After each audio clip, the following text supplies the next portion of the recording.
J'ai appuyé sur lecture. Mes doigts tremblaient. La vidéo s'est chargée.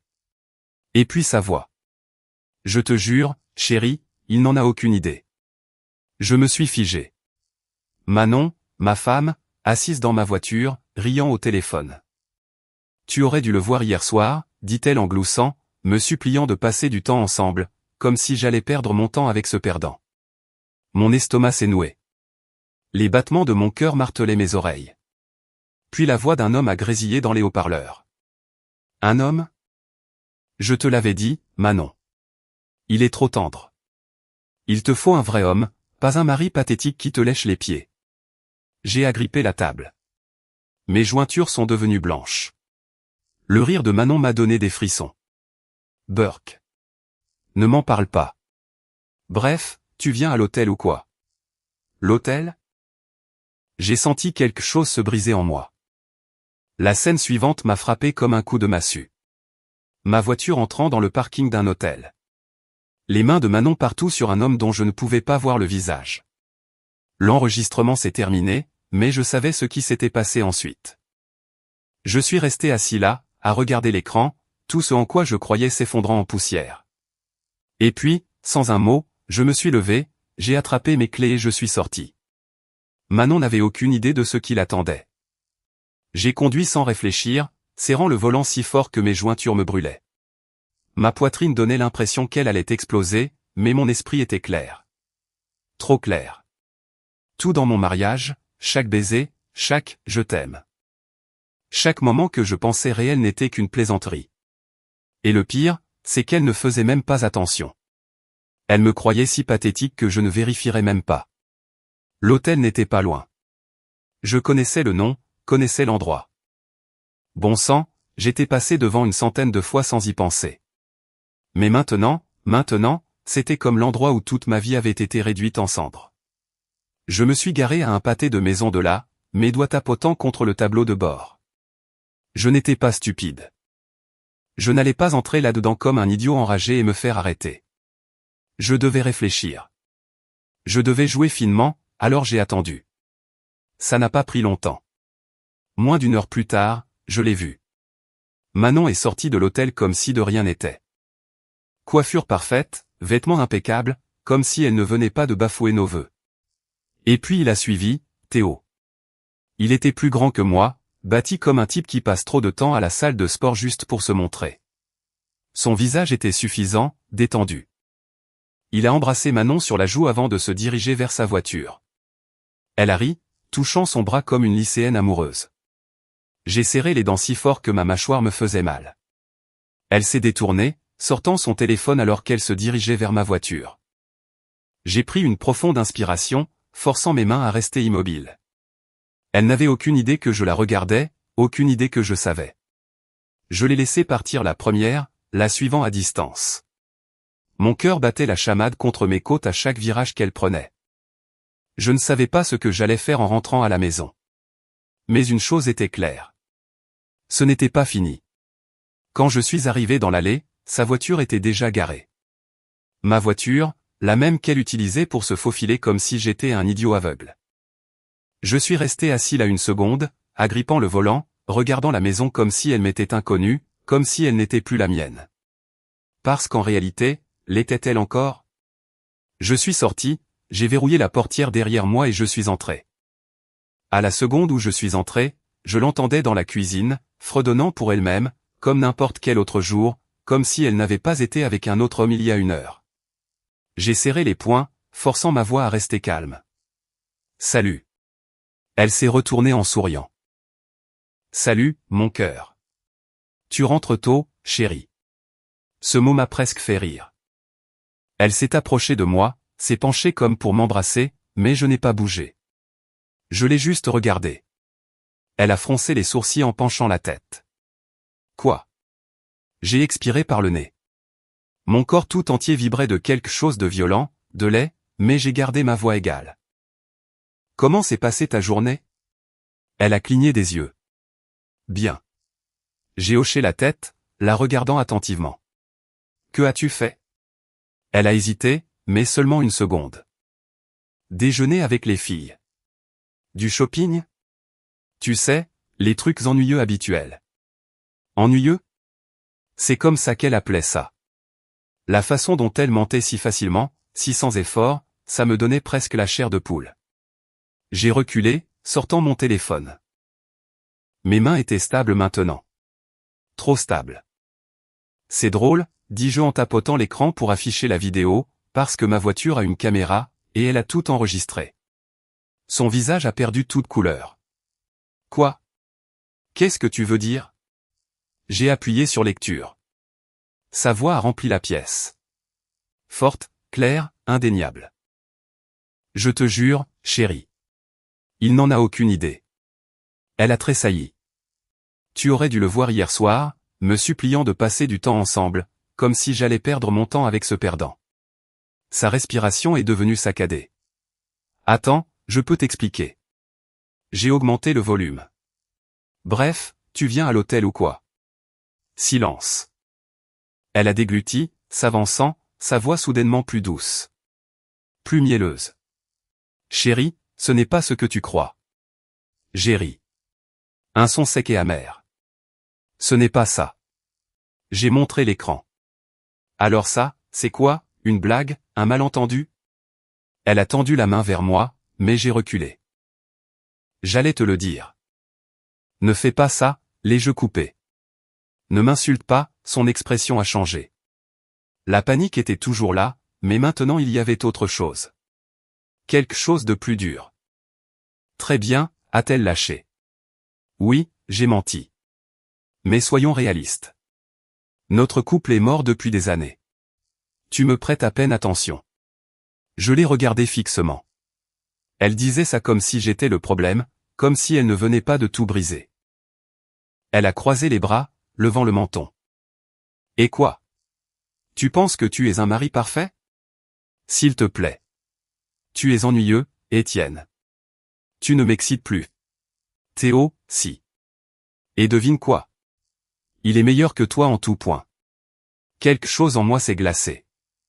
J'ai hoché lentement la tête. Compris. Elle a eu un sourire narquois, comme si elle avait gagné quelque chose. Comme si elle pensait que j'allais m'effondrer et la supplier, mais elle n'avait aucune idée à qui elle avait affaire. Je l'ai regardée. Vraiment regardée. La femme que je pensais connaître, celle avec qui j'avais construit une vie, avait disparu. Ou peut-être n'avait-elle jamais été réelle. Elle a ricané quand je n'ai pas réagi comme elle s'y attendait. Oh, allez, Étienne. Ne fais pas semblant d'être choqué.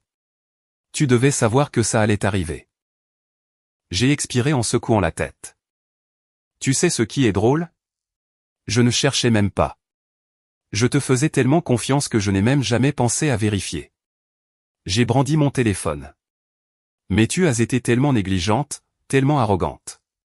Tu pensais que je ne le découvrirais jamais. Elle a levé les yeux au ciel. Oh, s'il te plaît. Vous, les hommes, vous agissez toujours comme si vous étiez les victimes. Comme si vous ne faisiez jamais rien de mal. Peut-être que si tu étais plus un homme, je n'aurais pas eu à trouver quelqu'un d'autre. J'ai serré la mâchoire. Alors, c'est ma faute maintenant. Elle a haussé les épaules. Je veux dire, ouais, tu es devenu paresseux. Prévisible. Une femme comme moi a besoin d'excitation. Et Théo, il me donne ça. Elle a souri narquoisement. Vraiment souri narquoisement. Et soyons réalistes, tu ne vas nulle part. Tu es trop faible pour ça. J'ai ri. J'ai vraiment ri. Non pas parce que c'était drôle, mais parce que je ne pouvais pas croire à quel point elle était pleine d'elle-même, à quel point elle était convaincue de m'avoir piégé. J'ai posé mon téléphone et je l'ai regardé droit dans les yeux. Tu penses que je suis faible? Elle a souri, un sourire lent et suffisant. Je sais que tu le es. J'ai hoché la tête. Très bien, testons cette théorie. Elle a froncé les sourcils. Quoi? Je suis passé devant elle, directement dans la chambre, j'ai attrapé un sac de sport et j'ai commencé à y jeter mes vêtements. Manon a suivi, sa confiance se fissurant. Attends, qu'est-ce que tu fais? Je n'ai pas répondu. J'ai pris mon passeport, mon ordinateur portable, quelques affaires essentielles. Étienne, a-t-elle lâché? Qu'est-ce que tu fabriques? J'ai fermé le sac et je me suis tourné vers elle. Je pars. Pour la première fois depuis le début de cette histoire, elle avait l'air vraiment nerveuse. Attends, parlons-en. J'ai failli rire à nouveau. Parler? Tu viens de me dire que j'étais pathétique.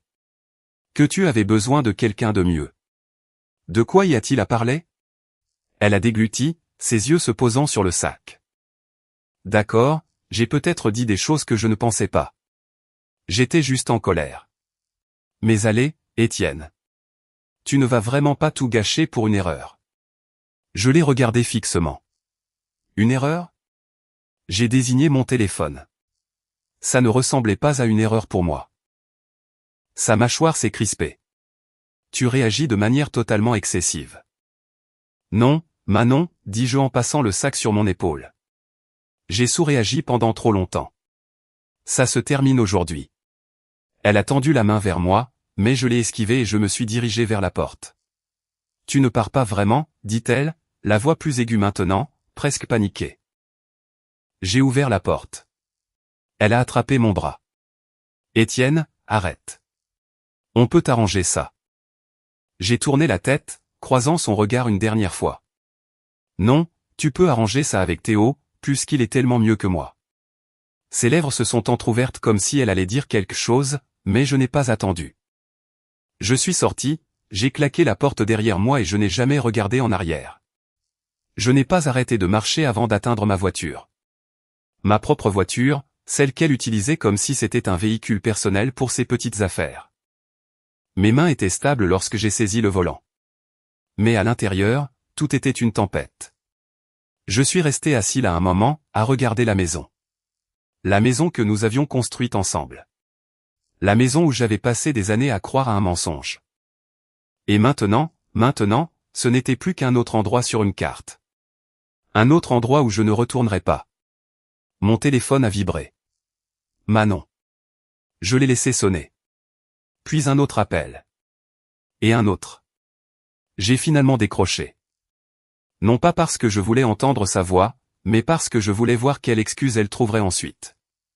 À la seconde où j'ai répondu, elle parlait déjà. Étienne, écoute. Ne faisons rien de stupide, d'accord? J'ai ri. Un rire sec et sans humour. Stupide? Comme, je ne sais pas, tromper mon conjoint. Elle a gémi. Allez. Tu vas vraiment faire un drame pour ça. J'ai serré le téléphone plus fort. Un drame? Manon, tu te faufiles dans mon dos depuis je ne sais combien de temps, et c'est moi qui fais un drame. Elle a soupiré et j'ai pu entendre la fausse patience dans sa voix. Écoute, je sais que tu es contrarié, mais on peut surmonter ça.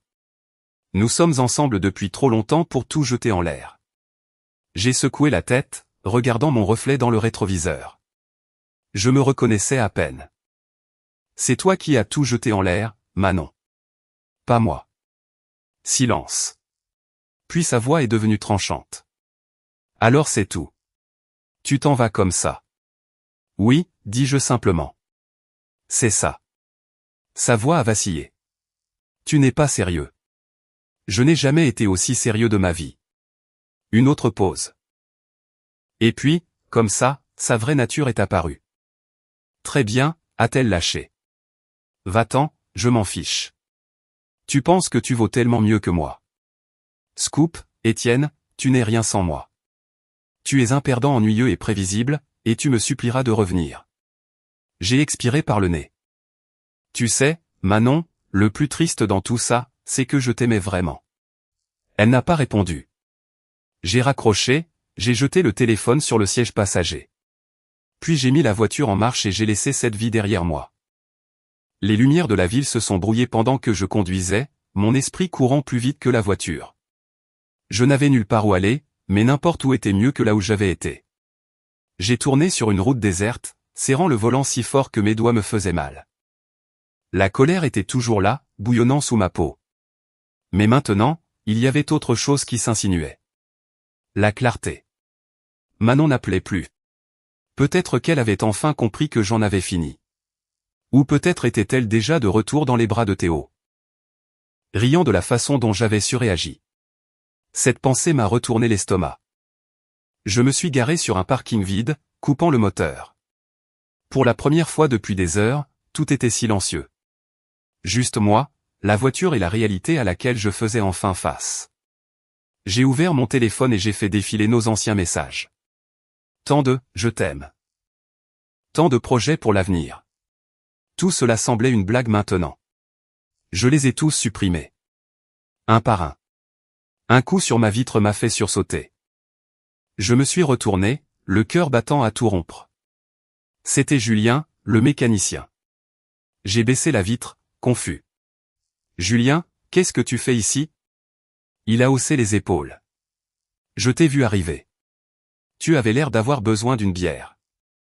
J'ai laissé échapper un souffle, passant une main dans mes cheveux. Mec, tu n'as pas idée. Il m'a tendu une bière fraîche d'un pack de 6, s'appuyant contre la voiture. Alors, tu vas me dire ce qui se passe, ou je dois deviner. J'ai ouvert la canette, j'ai pris une longue gorgée. T'es-tu déjà réveillé en réalisant que la personne à côté de qui tu dors depuis des années est une parfaite inconnue?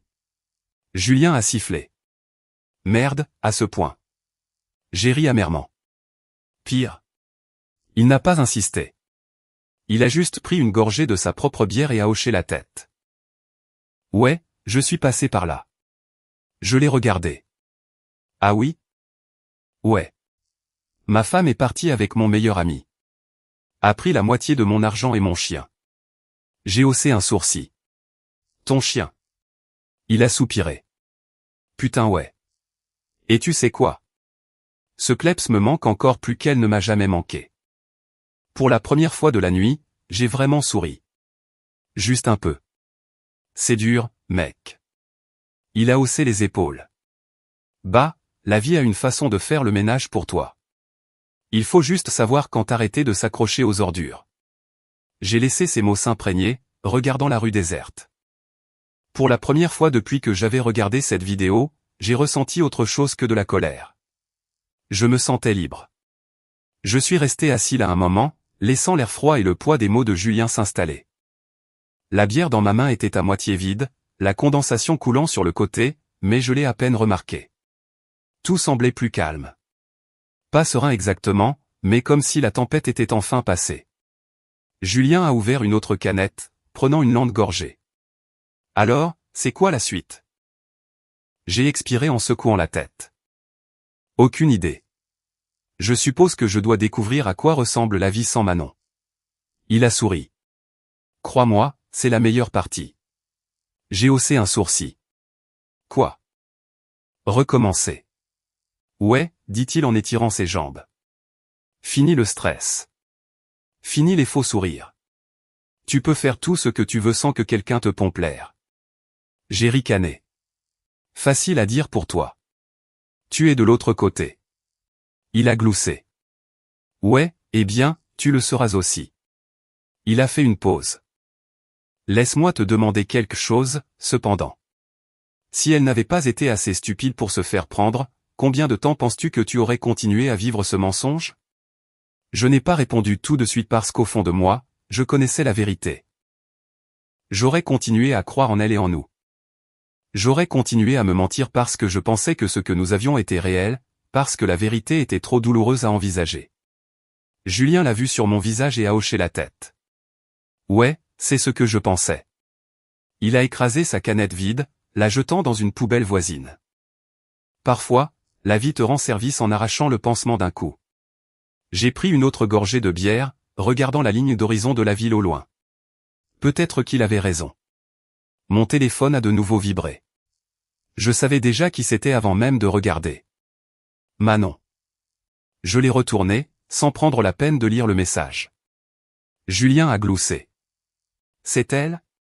J'ai hoché la tête. Tu vas répondre? J'y ai pensé. Vraiment pensé. Puis, sans hésitation, j'ai ouvert mon téléphone, j'ai trouvé son numéro et j'ai appuyé sur bloquer. Julien a laissé échapper un sifflement bas. Merde, je ne pensais pas que tu en serais capable. J'ai jeté mon téléphone sur le tableau de bord. Moi non plus.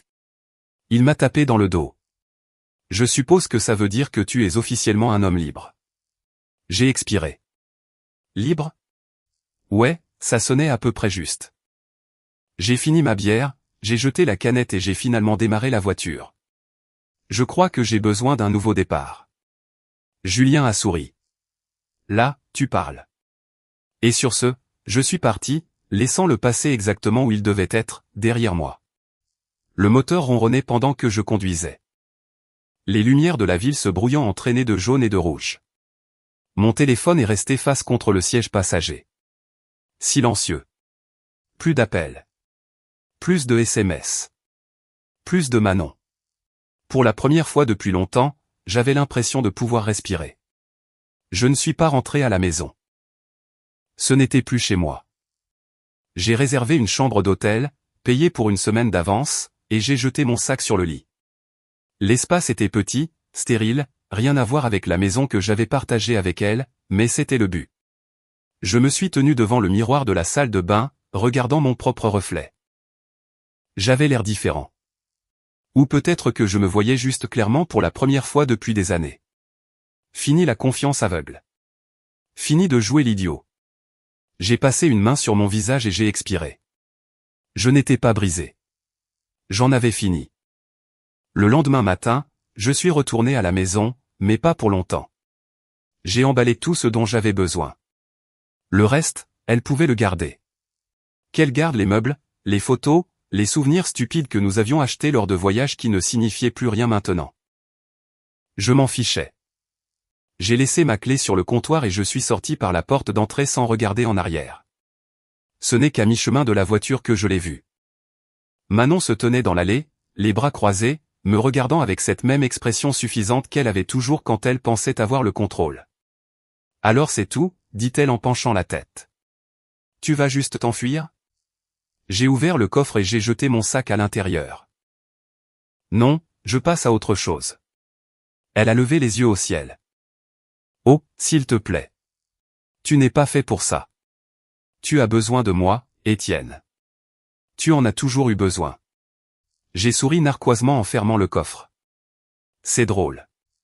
Je pensais justement la même chose à propos de toi et de Théo. » Son expression a vacillé juste une seconde, mais je l'ai surprise. Elle s'est vite reprise, ricanant. « Tu es pathétique. » J'ai hoché la tête. « Peut-être, mais au moins je ne suis pas un menteur. » Elle a croisé les bras plus fort, me regardant comme si elle attendait que je craque, que je revienne en rampant, mais elle n'avait plus rien pour me tenir. Je suis monté dans la voiture, j'ai démarré le moteur et je suis parti, la laissant planter là dans le rétroviseur. C'était la dernière fois que je la voyais. Je n'ai pas déménagé dans une autre ville. Je n'ai pas changé de nom ni ne me suis réinventé. J'ai juste continué. Ce n'était pas facile au début. Certaines nuits, je sentais le poids de tout cela me frapper à nouveau. La trahison, l'humiliation, la stupidité pure de mon aveuglement. Mais ces nuits sont devenues moins nombreuses. La douleur s'est estompée. Un jour, je me suis réveillé et j'ai réalisé que je n'avais pas du tout pensé à elle. J'ai trouvé mon propre appartement, un petit logement, rien d'extraordinaire, mais c'était le mien. J'ai établi de nouvelles routines, rencontré de nouvelles personnes, et vous savez quoi? La vie a continué. Je n'avais pas besoin de vengeance. Je n'avais pas besoin de la faire payer. Partir a été la meilleure chose que j'ai jamais faite, car à la fin, je me suis retrouvé moi-même. Et c'était plus que suffisant.